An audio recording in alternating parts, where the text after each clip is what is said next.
que la dejamos que la vea, porque si está dentro de la casa, pues nunca la va a ver, ¿verdad?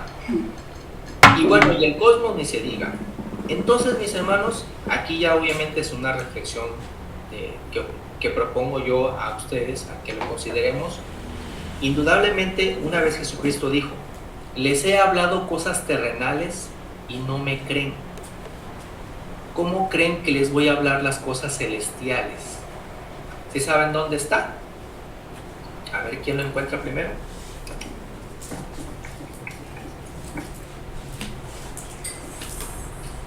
Vamos a ver. ¿Ya lo encontraron? Yo ya lo encontré.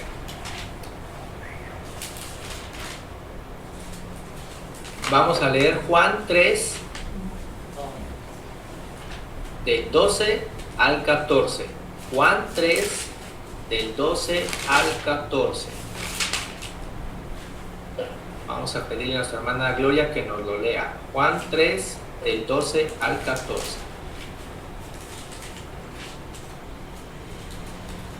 Dice, si os he dicho cosas terrenales y no creéis, ¿cómo creéis si os diré las celestiales?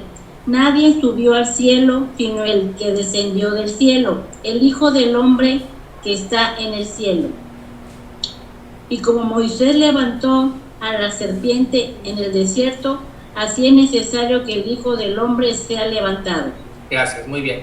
Entonces vean, mis hermanos, cómo aquí Jesucristo nos lo está diciendo. Me parece que es muy claro con este ejemplo del pez. Díganme, mis hermanos, ¿el pez para que pueda vivir necesita saber las cosas que pasan en la familia? ¿El pez para poder vivir necesita saber que vive en México y que hay estados y divisiones políticas? ¿El pez para que pueda vivir necesita saber lo que es la luna y lo que es el universo? No. ¿No? Tiene lo que necesita ahí, el agua y el alimento que le da la persona que lo cuida. Punto. Nada más. Nada más. Entonces, la pregunta es que a veces muchas personas nos hacen, no sé si se la han hecho a ustedes, es ¿y por qué Dios no nos ha explicado más cosas del reino de los cielos? ¿Por qué no nos dice más cosas? ¿Por qué no nos dio detalles? ¿Por qué no nos explicó a profundidad los nombres de todos sus ministros o cuántas clases de ángeles hay? ¿Y por qué no nos explicó exactamente qué voy a sentir cuando me voy a morir? ¿O qué voy a sentir cuando voy a resucitar? ¿Por qué no me dio detalles de todas esas cosas? ¿Por qué no me explicó dónde está su reino? ¿Por qué no nos dijo todas esas cosas? Creo que el texto que Jesús mismo dice, nos lo aclara. Dice, si yo les he hablado cosas terrenales y no creen, ¿cómo creerán si les hablo de cosas celestiales? Mis hermanos, si con las cosas que están aquí en la tierra a veces nosotros nos hacemos bolas, ¿para qué Jesucristo nos iba a hablar de cosas celestiales? Porque me parece, mis hermanos, que así como en el pez hay un mundo de cosas que el pez ignora y que existen, nosotros también, mis hermanos, hay un mundo de cosas en el reino de los cielos y que Dios tiene potestad y todas sus huestes que nosotros totalmente ignoramos, y que yo soy de la idea que si las conociéramos ahorita realmente nos espantaríamos, porque ahorita lo que es menester, como dice aquí el mismo Jesucristo, dice, nadie subió al cielo.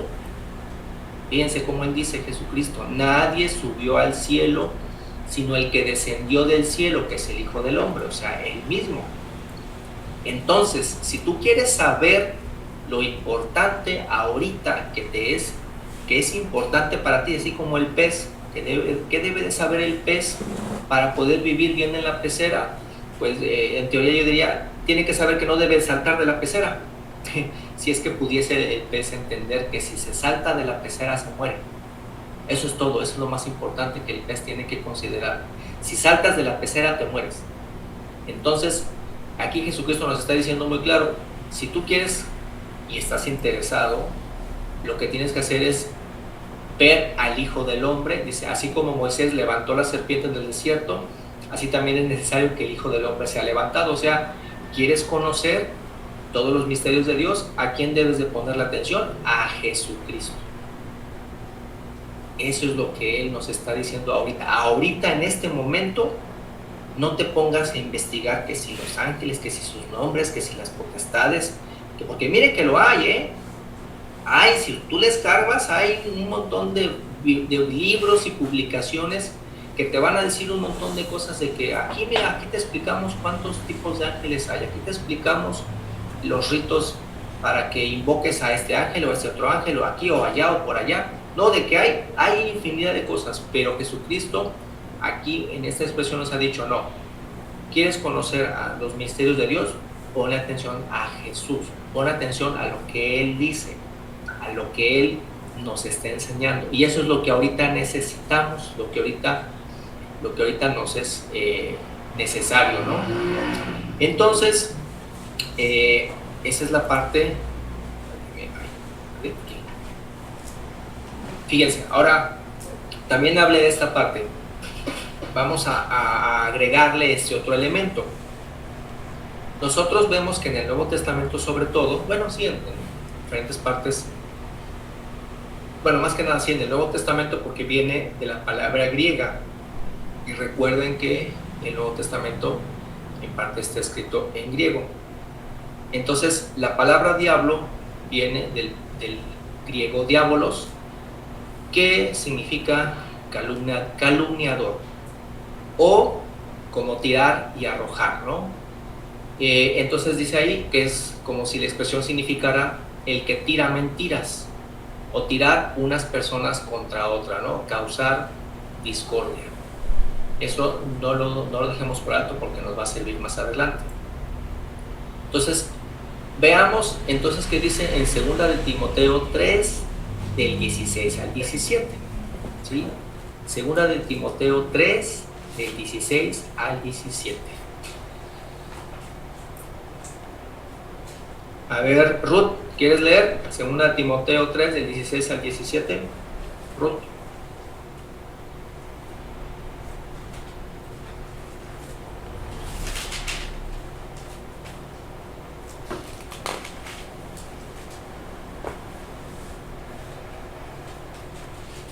¿Estás, Ruth? No te oigo. Sí. Adelante. 2 Timoteo 3, 16 al 17. Sí. Toda escritura es inspirada por Dios y útil para redarguir, para enseñar, para redarguir, para corregir, para instituir en justicia. ¿El 7 también? Sí, 17 también. Para que el hombre de Dios sea perfecto, enteramente instruido para toda buena obra. Gracias. Entonces, mis hermanos, aquí lo que veo en esta reflexión que estamos teniendo nosotros es que, ok, nosotros estamos como en una pequeña pecera donde Dios nos puso. Y gracias a las palabras de nuestro Señor Jesucristo y también los profetas y los apóstoles, lo que nosotros estamos haciendo es escuchar información, pues sí, información, palabras, dichos, y la razón de esas palabras de los profetas, lo que dicen los apóstoles y lo que dice Jesús, es una información que tiene una utilidad, mis hermanos. Por eso siempre yo insisto en que Jesús no vino a inventar el cristianismo lo inventamos nosotros. En ninguna parte de la Biblia Jesús dijo que lo adoráramos a Él. Jesús siempre ha dicho adorar al Padre, no a Jesús. Sí. Y el Padre nos dice que si lo queremos adorar, el Padre nos dice escuchad a mi Hijo, a Él escucharlo. Y entonces Jesús dice, el que escucha mis palabras y las hace, ese es amado de mi Padre.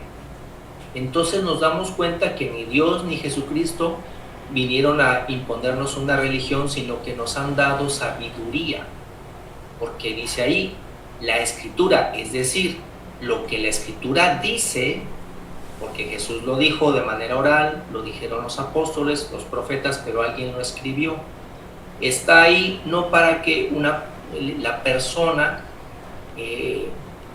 haga rituales, no, sino que está ahí para enseñarnos y tiene una utilidad. En donde, si yo escucho las palabras y la sabiduría de Dios y no las razono, porque mis hermanos, para poder enseñar, o sea, la palabra está para enseñar y lo que hacemos nosotros es aprender, ¿cierto? Dios nos enseña a través de los profetas y nosotros aprendemos. Dios nos enseña a través de Jesucristo, nosotros aprendemos. Pero para aprender, mis hermanos, hay que tener voluntad de querer aprender, voluntad de querer escuchar esas palabras. Y dice ahí, debe ser útil, porque si solamente la palabra se escucha, pero no se medita, no se considera, no se analiza, nada más entra por un oído, sale por el otro, tú puedes decir, yo creo que Jehová existe, yo creo que Jesucristo existe, pero el creer que exista es suficiente para poder agradar a Dios. Pregunto, que yo diga, yo creo que Jehová existe y que Jesucristo existe, ¿con eso es suficiente para poder agradar a Dios? ¿Eso es suficiente? ¿Qué opinan?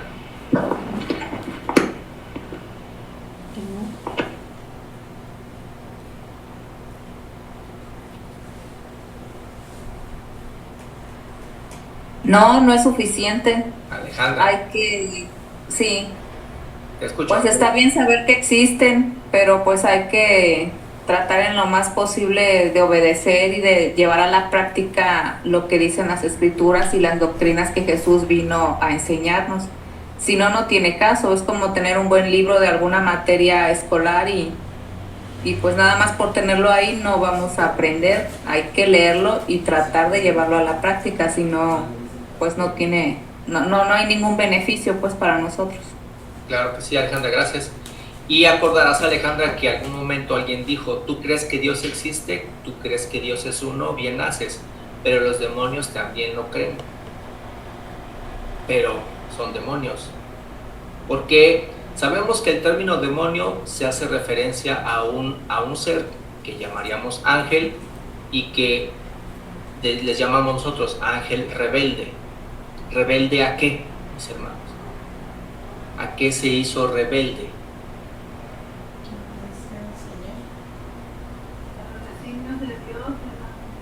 Correcto, ajá, a los designios de Dios. ¿Cómo se acuerdan lo que dice, lo que acabo de poner, verdad? Diablo, tirar mentiras, tirar unas personas contra otra, o sea, que estos seres dicen mentiras, han hecho la mentira su forma de hablar, ¿sí? Entonces, pero vean que la escritura, la sabiduría que aquí nos comparten Jesucristo, apóstoles y profetas, tiene esta acción útil para redarguir, corregir, instruir en justicia. Y esa es la parte que me parece que de momento la persona que decide ser atea se desvía, porque entonces pensaba que si hojeaba la Biblia iba a encontrar la explicación de la física, de la química, de la cuántica y todo eso, y eso no está ahí. Dios no tiene intención de instruirnos las ciencias básicas, por así decirlo, a través de ni de los profetas, ni de Jesucristo, ni de los apóstoles. Eso, si lo queremos descubrir, lo podemos descubrir nosotros mismos por nuestra cuenta, pero esa no es la tutela de la sabiduría que está escrita en los libros que llamamos Biblia. Lo que busca la Biblia es que nosotros hagamos un ejercicio para entender la justicia. Y la justicia, mis hermanos, es algo que va más allá de la gravedad, de la ley de la mecánica, de la ley de la termodinámica y de las leyes que ustedes quieran. O sea, no quiere decir que esas leyes no sirvan, ¿no? Claro que sirven, porque explican cómo funciona el mundo que nos rodea, el mismo mundo que Dios diseñó. Pero lo que Dios dejó escrito como testimonio en el libro Biblia es para meditar sobre justicia, no la termodinámica. Porque dice el 17, para que el hombre de Dios sea perfecto. ¿En qué? En conocer la cuántica, la matemática, la astronomía. No, eso si lo quieres hacer, adelante, no cuesta mal. Pero la intención de los testimonios escritos por profetas y Jesucristo es que seamos perfectos para toda buena obra. Y ahí es donde ya se complementa toda la ciencia, porque la ciencia, mis hermanos, solamente tiene utilidad cuando el hombre la ejecuta. ¿Sí me entienden, mis hermanos? O sea, toda buena obra, ¿qué es toda una buena obra? Pues va desde ¿cuál sería la obra buena más sencilla que podemos hacer? La obra buena más sencilla que podemos hacer, la más elemental, la más... Ser caritativo. A ver, Jaime. Dios te bendiga, Saúl. Bueno, mira, aquí en este caso yo pienso que como presentas el concepto de la ciencia, que es útil solamente cuando es ejecutable, es como la fe. Y como dice el apóstol, enséñame tu fe sin obras y yo por mis obras te enseño la fe. Podemos decir que tenemos muchísima fe, pero si no se muestra por las obras, pues no tiene sentido, ¿no? Sí. Gracias. Pero vuelvo a preguntar, díganme cuál sería la obra más sencilla, buena que podemos hacer. Porque a ver, mis hermanos, las obras buenas las hacemos para Dios o para el hombre. ¿Esas obras buenas son para Dios o para el hombre? Jehová sea contigo. Pienso que la mínima obra que puedes hacer es saludar a la gente y darle los buenos días. Ok, buena. Pero contéstenme mi pregunta. La buena obra, dice, instruido para toda buena obra. ¿Esa obra buena se hace para Dios o para el hombre? Yo digo que es para el hombre, Saúl. Y la primera que sería, ¿no? Pues yo creo que sería la caridad. ¿La qué? La caridad, ser caritativo. Ok. Gracias. ¿Alguien más que quisiera opinar? Adelante, Polita o Ricardo.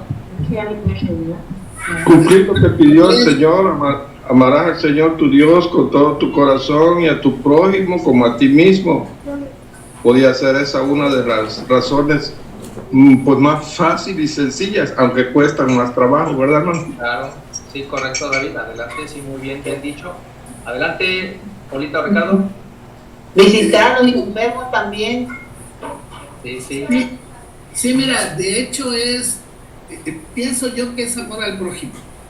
Desde que yo me levanto, pues veo a mi prójimo, un ladito, sigo levantándome y veo a los hijos, y de ahí pues salgo a las actividades y veo a los vecinos, y veo a las personas que circulan en la calle, y todo eso, pues, te imaginas si con el prójimo que me levanto, empiezo a pelear, y luego con los hijos, y luego con las gentes en la calle, pues ahí como que ya mi día pues no es tan fructífero, ¿no? Claro, sí es. Bien, gracias, Ricardo. Adelante, Vero o Esther. Hermano, yo diría, Dios te bendiga, predicar el evangelio sería la mejor obra, como lo dijo el Señor. Pero primero, ¿qué me contestas? ¿Esa buena obra es para Dios o para el hombre? Para Dios, pues todos hacemos para nuestro Señor, ¿no? Toda buena obra es para nuestro Dios. Todo para, bueno. Pero aquí, Esther, la pregunta sería, ¿y qué puedo hacer yo o tú, que estamos aquí en la tierra, qué haríamos y que Dios necesite de nosotros? Pues Él no necesita nada de nosotros. Él no necesita nada de nosotros. ¿No le podemos poner una veladora? No, claro que no. ¿No? ¿Unas florecitas? Tampoco, ¿verdad?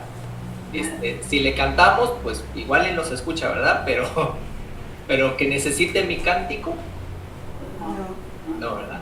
No, nosotros necesitamos de Él. Exacto. Exactamente, así es. Nosotros, no. Sí, de hecho, no es que lo estés diciendo mal, Esther, sino que simplemente nos damos cuenta a través de Jesucristo que precisamente cuando tienes esa presencia del Señor en tu mente que te sirve de guía, de inspiración, te das cuenta del valor que tú tienes como persona, de tu gran valor que tienes, como han dicho mis hermanos, que tu sonrisa y tu palabra, tu voz es de gran ayuda y de alivio para la gente más inmediata que está cerca de ti. Y cuando tú haces eso, entonces tú pones a Dios muy contento porque tú te conviertes en una vela de esperanza en este planeta, en una vela que das luz en un mundo de oscuridad. Y esa es esa buena obra. Y me parece que esa es la parte que a veces el ateo no ve, porque pues en su búsqueda de la explicación racional de muchas cosas, obviamente Dios no pretende explicar racionalmente nada del universo a través ni de Jesucristo, ni de los profetas, ni de los apóstoles. Eso, si lo quieres o lo queremos conocer, lo tenemos que hacer por nuestra propia cuenta. Pero esa es la idea, si realmente es obra para el hombre. Decimos en el nombre de Dios, pero no porque Él fuese necesitado de nosotros. A ver, adelante, Jaime. Y después con ustedes, mis hermanos. Sí. Yo considero que es para uno mismo, hijo, porque la primera persona que debe de estar saludable, por llamarlo de alguna forma, física, mental y espiritualmente, es uno para poder dar a los demás. Sí, gracias, así es. A ver, no sé si sea Beca o Pablo, adelante.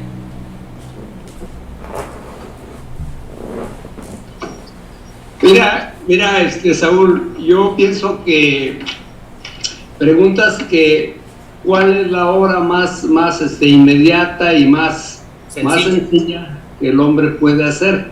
Sí.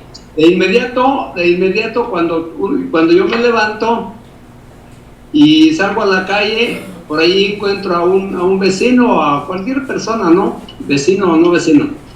Y lo que hago es saludarlo. Buenos días. Ahí de inmediato saludé a esta persona y ya es una obra, aunque no es una obra muy valiosa, pero sí es una obra. Claro. Porque me estoy portando, pues, buena gente, amable con esa persona. Pero creo que al mismo tiempo esa obra casi insignificativa, es al mismo tiempo para Dios, ¿no? Claro. Porque eso le agrada a Dios, que yo ame a mi prójimo. Entonces, que es al mismo tiempo, sí fue de inmediato con el vecino, pero que al mismo tiempo fue buena obra para con Dios. Eso le agrada a Dios. Claro, sí. Esa es mi opinión. Sí, no, está bien. Sí, al final de cuentas, lo que aquí creo que estamos coincidiendo todos es que precisamente esa buena obra, la ejecución, la que se vuelve realidad, es precisamente cuando, como dice nuestra hermana, lo haces en ti mismo, porque también para poder dar esos buenos días, tú mismo nutriste en ti esa alegría, ese entusiasmo que tú compartes ahora con ese prójimo que ves y que das el buen día, y que indudablemente, repito, consideras eso porque ya lo aprendiste de Jesucristo, te lo enseñó, que lo consideraras, lo escuchaste de los apóstoles, de los profetas, y dices, esa es la obra que yo puedo hacer la más inmediata. Aunque ¿saben cuál había yo pensado? Nadie dijo la que yo había pensado, pero se las voy a decir la que yo había pensado. Una obra que pensé que sería la más sencilla de hacer y más inmediata es limpiar. Mantener un espacio limpio, porque lo mantienes limpio para ti y lo mantienes limpio para tu gente que te rodea. Y eso, mis hermanos, a veces creo que es importante que cuando están en familia, por ejemplo, uno participe todos en la acción de limpiar, y no solamente cuando luego se dice, es que nada más limpia fulana o nada más limpia mengano, dejarlo como que nada más reservado a alguien, cuando realmente todo el mundo debe cooperar para eso. Y a esto es desde lo más sencillo. Y creo que coincidiremos que una vez Jesucristo dijo, si en lo poquito me eres fiel, en lo mucho te pondré. Porque siempre he pensado, oye, si no sabes dar los buenos días, si no sabes mantener tu paciencia, si no sabes cooperar para limpiar, ¿cómo pretendes jactarte de que conoces a Dios? De que conoces su sabiduría en cosas más complicadas, en cosas más complejas, ¿no? Ahorita ya vamos a irnos casi, veamos qué dice Deuteronomio 4, del 5 al 6. Dice, lo voy a leer yo para ir un poquito más rápido. Deuteronomio 4, del 5 al 6. Dice, mirad, yo os he enseñado estatutos y derechos. Esto, mis hermanos, yo en lo particular, es una de las cosas que más me sorprendió cuando los leí en la Biblia, que dijera Dios, nos enseñó estatutos y derechos, no religiones. Sí es cierto, hay una serie de ordenamientos que le da a la tribu de Leví para mantener el templo, indudablemente, pero lo más relevante es eso que está ahí, son estatutos y derechos para que los pongas y los hagas en la tierra donde vas a vivir. Dice el 6, guardarlos y ponerlos por obra, porque esa es vuestra sabiduría y vuestra inteligencia. Y esa es la parte, mis hermanos, que yo considero que es muy relevante, porque eso es lo que pone a prueba a nuestro Señor Dios, que nosotros mismos pongamos a prueba qué sabiduría tenemos y qué inteligentes somos, porque todos tenemos derecho a poder tener sabiduría y todos tenemos derecho a ejercer la inteligencia. Ese es un derecho que tenemos todos y nadie nos lo puede negar. Adelante, Vero. Hola, buenas noches, hermano Saúl. Te repito hola porque pues estoy aquí conversando, o sea, para todos también. Sí. Y para ti, o sea, bueno, mi comentario final, como dice Jaime. Adelante. Pues yo pienso que la sabiduría en sí nos conlleva a todos a otorgar ciencia, inteligencia para las personas que son pobres o indignas o sea, que están sucias en su ser. Entonces nosotros los vamos a limpiar con esa ciencia que es buena, porque, o sea, nos enseñó ciencia, pero tiene que ser buena, porque también hay ciencia mala, pero la ciencia mala a mí no me gusta, como hechicería, brujería, pues eso es muy feo, ¿no? Pero, por ejemplo, como ahorita me está diciendo mi mamá, que la cocina sería un ejemplo de algo así sencillo que se podría hacer, pero no es tan sencillo porque la cocina sí es compleja, o sea, no tiene tanta facilidad, o sea, así como mis recetas que yo hago, pues no son tan sencillas como se podría decir, son de productos de calidad, pero pues no son sencillas de hacer, o sea, sí me cuesta, o sea, sí le pienso bastante para realizarlas. Entonces, algo simple pues sería barrer en tu colonia, que esté limpia tu casa como tú dices, pero siempre y cuando, o sea, no te enojes al hacerlas, o sea, tienes que hacerlo con mucha sencillez, siempre ser una gente sencilla. Si eres una gente muy así, muy, no rogona, sino muy prepotente, pues le empieza a caer mal a la gente y esa gente te veta, o sea, ya no te habla contigo y te vuelves solitaria, te vuelves solita, entonces todas cosas negativas para ti. Entonces la ciencia mala pues va a querer surgir en ti, vas a querer hacer hechicería, brujería a las personas, o sea, todo conlleva algo malo, o sea, desde siempre hay que ser sencillos, simples, respetuosos con los demás y sobre todo, pues llevarla bien con la gente, o sea, no estar gruñendo ni enojándonos con las personas, es todo. Gracias, Vero, gracias. Así es. Y más que como ciencia mala, Vero, creo que podemos definirla como precisamente ciencia mal aplicada. Y esa es la parte donde aquí llego a esta reflexión de que precisamente yo en lo particular comparto que esa es la parte valiosa que veo de las enseñanzas de Moisés, de los profetas y de Jesucristo y de los apóstoles, es que precisamente comparten una sabiduría que la intención de ella es que gracias a ella entonces la ciencia se aplica de una manera ordenada y útil. Porque entonces, mis hermanos, nosotros consideremos la siguiente reflexión antes de retirarnos en esta noche.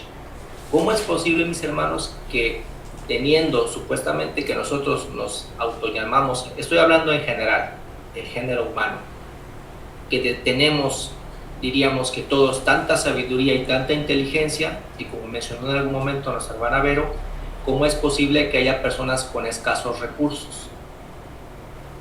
No hay una justificación que las oportunidades que existen en todos los países no son iguales, no son equitativas. Eso no se justifica. O sea, se supone que estamos usando la sabiduría, se supone que estamos usando la inteligencia y no hay equidad para oportunidades entre las personas. Eso demuestra que no es cierto. Estamos menospreciando en general el género humano, la sabiduría y la inteligencia, y no la aplicamos. Nos esforzamos mucho en estudiar la parte de la ciencia, sí, que no digo que sea malo, ¿no? Pero creo que aquí somos testigos nosotros de que, ok, sí, pura ciencia, pero ¿y cómo la aplicas? ¿De qué sirve que yo ya te descubrí todos los misterios de la física y de la cuántica? Ajá, pero ¿y la pobreza? ¿Cómo es que mi vecino de la derecha no tiene para comer y mi vecino de la izquierda se va a viajar a Europa todos los días? ¿Qué pasó ahí? ¿Dónde está la equidad? ¿Y por qué cuando vemos el planeta Tierra, mis hermanos, es gracioso? Porque el planeta Tierra desde arriba, desde el espacio, no tiene fronteras. Pero nosotros ya le hicimos un montón de murallas a todos lados. ¿No es cierto? Les enseñamos a los niños el planeta totalmente dividido, pero si lo observamos desde el espacio no hay fronteras. ¿En qué parte Dios nos ha dicho, divídanse entre todos ustedes y no se lleven? A ver, ustedes mexicanos no se lleven con los gringos, ustedes gringos no se lleven con los asiáticos, ustedes asiáticos no se lleven con los rusos, o sea, pelense entre todos ustedes. Oigan, si todos somos una misma familia, ¿cómo llegamos a esta división? Bueno, en la Torre de Babel nos dice que nos empezamos a dividir porque no hablábamos igual, y ya con eso fue suficiente para que nos enojáramos entre nosotros y cada quien jaló por su lado. Oigan, ¿eso qué tiene de sabio eso? ¿Qué tiene de inteligente eso? No hablas como yo, pues no me caes bien, ¿no? Como dice nuestra hermana Elvira, y dice aquí, nos está poniendo ella, son las ideas de los poderosos, de los líderes del mundo, correctamente. Quienes están dominando ahorita, pues mantienen esas divisiones. Bueno, vamos a dejar hasta aquí la reflexión de ahorita, esta noche. Continuamos para el domingo y después el miércoles. Pero aquí cierro con esta idea, mis hermanos, que esta gran utilidad que tiene las palabras de Jesucristo, de los apóstoles, de los profetas, es eso: capacita al hombre en justicia y la ejecución de toda buena obra, para que esté enteramente capacitado, dice, instruido, ¿no? Para que el hombre de Dios sea perfecto, enteramente instruido para toda buena obra. Y toda buena obra es todo lo que esté en tus manos, todo lo que esté en tu capacidad de hacer, de lo que sabes, desde lo más sencillo, desde lo más elemental, que es tan importante. Yo por eso conozco una persona que trabaja en limpia pública, mis hermanos, y un día se le da una cooperación, y un día esta persona llegó con la pierna toda rajada, así como si le hubieran rebanado con un machete. ¿Saben por qué, mis hermanos? Porque una persona tiró cristales en una bolsa de plástico. Entonces los de limpia agarran a veces las bolsas pesadas y con el cuerpo aunque él dice que ya saben que no deben hacer eso, pero se le pegó a la pierna y los cristales le rebanaron la pierna que pasaron por la bolsa de plástico. Díganme, mis hermanos, ¿quién en su sano juicio tira cristales en una bolsa de plástico? ¿Qué clase de respeto es ese hacia el trabajador de la limpia pública? Yo les pregunto a ustedes, mis hermanos, ¿ustedes separan la basura? ¿Separan lo orgánico de lo inorgánico? ¿O todo lo revuelven? Porque total, el que trabaja en la limpia pública, ese es su problema. ¿Para qué no estudió y para qué es basurero? Se los dejo en reflexión, no digo que lo hagan, ¿verdad?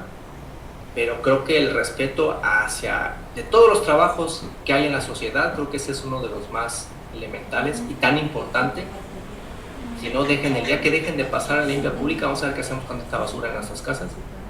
Pero sí me dio mucho coraje pensar que alguien tirara cristales en una bolsa de plástico como si fuera cualquier cosa. Total, pues el que se corta es el basurero, ¿no?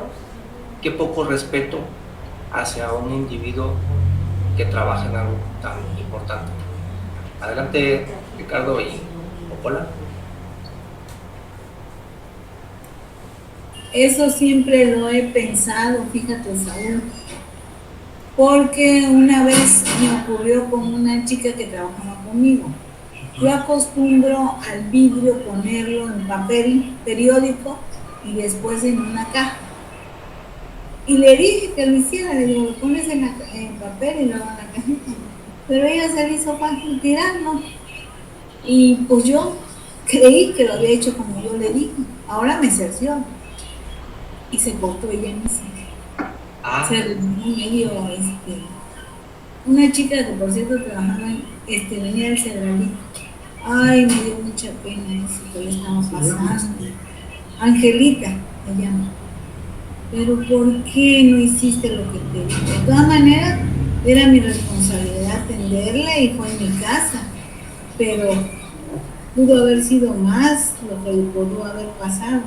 Entonces mis hijos estaban chiquitos. Ahora me dice, ay mamá, tú siempre montas cajas, tíralas. Las cajas de zapatos, ¿no? Y más chiquitas, a veces más grandes, dependiendo, pero pues generalmente es como caja de zapatos. No llegó a romper una tele o algo así, ¿no? Pero sí se me rompe un plato, se me rompe un vaso. Entonces, gracias a Dios me he cortado. Pero yo pienso en el vaso de él. Claro. En la persona. Trabajador de la limpia pública, ajá. Sí, porque claro. Digo, pues si no sale, jala. Y avienta. Y si se sale un vidrio, lo va a cortar. Sí. Y me dice mi hijo, mis hijos me dicen, ay mamá, pero es que tú siempre... y todavía le pongo vidrio y lo aparto. Sí, cuidado, es correcto eso. No, es que se va a cortar. Así es. Dice, pues solamente que sea tonto. Le digo, no. Él no ve, él jala la bolsa y la avienta. Sí. Imagínate, hermanita, que fueran despacito viendo que de por sí la gente que va atrás del camión les está pitando porque les molesta a los que van manejando que va el camión de adelante y que va lento. ¡Ay, apúrese!, ¿no? Óyeme. No, es que realmente somos deliciosos a veces los seres humanos para el respeto hacia nuestro prójimo y la consideración de cada quien hace, ¿no? Bueno, muchas gracias, mi hermana, gracias. Pero sí, no digo que lo hagan mis hermanos, pero nada más lo expongo como ejemplo. Pero sí seamos muy cuidadosos en el tratamiento de esto por consideración de todas las personas que trabajan a nuestro alrededor y que forman parte de nuestro prójimo, precisamente. Y creo que todas esas cosas se fija Dios, indudablemente. Bien, vamos a despedirnos.